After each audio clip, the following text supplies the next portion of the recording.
Hi everyone, నేను మీ Sai Kiran.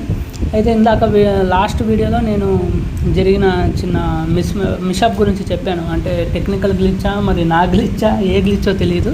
9 pieces order చేసినట్టే గుర్తు, కాకపోతే వచ్చింది 6. కానీ వచ్చాక మొత్తం మారిపోయింది. అది మెనూలో మారిపోయింది, అన్నీ మారిపోయింది. ఇంకా మరి అది వాళ్ళ చేతిలో ఉంటుందో ఉండదో తెలియదు. లేకపోతే నాదైతే మిస్టేక్ కాదు. నేను 9 పీసెస్ చూసే ఆర్డర్ పెట్టాను. సరే, ఇంకా టేస్ట్ విషయానికి వస్తే ఎలా ఉందో చూసి చెప్తాను.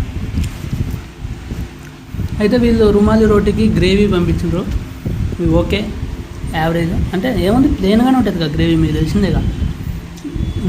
దాన్ని నంచుకొని తిన్నాక అయితే నేను యాక్చువల్గా ఇది డ్రై వస్తుంది అనుకున్నా, వెట్ వస్తుంది అనుకున్నా. Completely dry. సో కొద్దిగా చేతి తగులుతుంటుంది మాడుతున్నట్టు. బాగానే ఉంది, నాట్ బ్యాడ్, బాగానే ఉంది. 150 రూపీస్కి మీరు ట్రై చేస్తే ట్రై చేయండి. చార్మినార్ హోటల్, నంద్యాల.